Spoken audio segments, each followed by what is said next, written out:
Alors, le voyage de Sikkim, c'est venu après toutes ces nombreuses années que je fais au Népal. Et là, il y a un groupe de 18 personnes qui m'ont demandé de leur organiser un voyage au Sikkim. J'étais déjà allé il y a 2 3 ans, mais avec une amie, donc j'étais pas avec un groupe. Et c'est une région qui ressemble aux collines du Népal, c'est-à-dire la partie végétation, la partie de jungle. Le Sikkim, c'est surtout des jungles, c'est surtout des collines assez raides, mais contrairement au Népal, il y a des routes. Les Indiens ont fait des routes, parce que le Sikkim fait partie intégrale de l'Inde. C'était un royaume avant 1947, et au moment de la partition, 1947, ce royaume a été entièrement annexé par les Indiens, faisant partie du territoire indien. Alors c'est une zone un petit peu sensible, qui l'est moins maintenant, mais c'est une zone qui est bordée par le Népal à l'ouest, par le Bhoutan à l'est et au Tibet, donc à la Chine au nord. Donc c'est un petit peu une zone sensible et il y a toujours eu des tensions entre l'Inde et la Chine à cause de cette région-là où les Chinois ont revendiqué une période cette région-là. Bon, c'est une région très calme, hein. Par contre, il y a une présence des militaires indiens très importante. Il y a ces fameuses divisions de l'armée indienne qu'on appelle les Black Cats. Et c'est assez.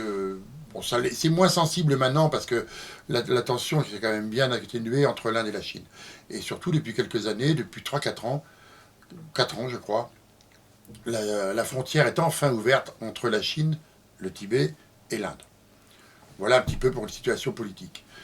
La capitale du Sikkim, contrairement à ce qu'on a cru, enfin ce que beaucoup de gens croient, ce n'est pas le Darjeeling, c'est Gangtok.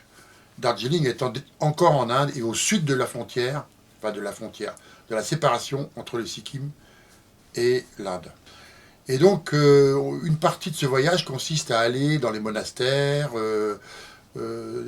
tibétains, les monastères bouddhistes, parce que, après l'invasion du Tibet par les Chinois, énormément de bouddhistes, de Tibétains sont venus se réfugier au Sikkim. Donc il y a beaucoup de monastères bouddhistes et des réfugiés tibétains au Sikkim. Alors, la montagne, la seule grosse montagne du Sikkim, c'est le Kanchenjunga. Le Kanchenjunga est le troisième sommet le plus haut du monde, le troisième 8000, qui est frontière avec le Népal et avec le Sikkim, et pas avec le Tibet. La partie nord le versant nord du Kanchenjunga est encore népalais. Alors cette montagne, elle barre vraiment tout le paysage.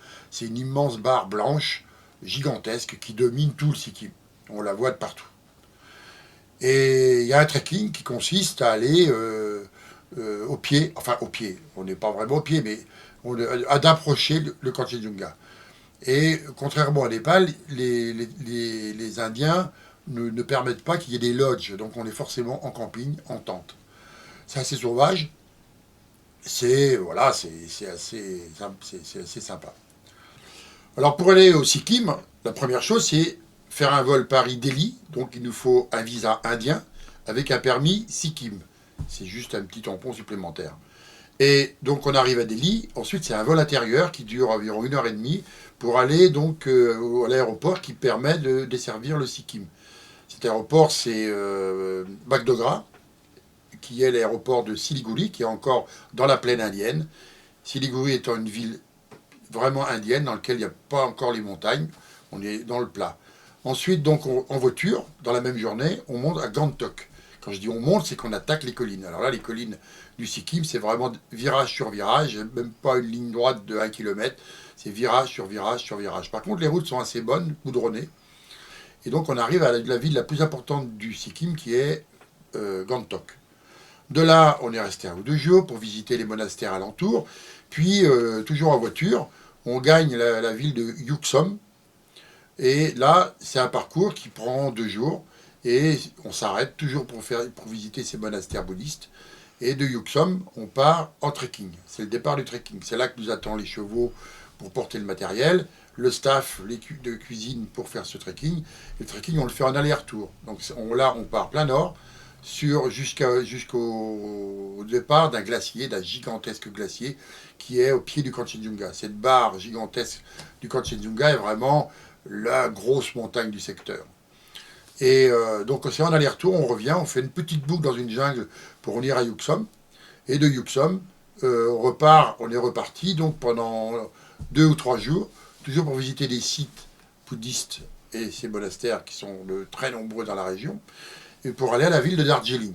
Alors Darjeeling, c'est quand même une des villes les plus connues de cette région-là par les étrangers, parce que c'est là que les colonies, que, du temps de la colonie anglaise, les Anglais ont fait une architecture qui existe encore, et d'où justement il y a encore ces très beaux hôtels, un peu dans la tradition des colonies et des anciennes colonies.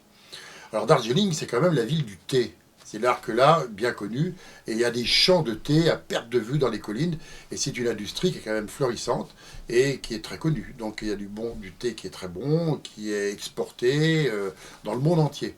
Donc on visite ces champs de thé, on se promène dans ces champs de thé, qui sont des sortes de jardins très bien entretenus évidemment, et on a visité aussi quelques usines qui fabriquent, où le thé est séché et mis en paquet pour la commercialisation.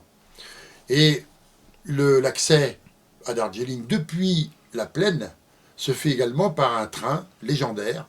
C'est un train qui a été construit par les Anglais, donc il date d'il y a très longtemps.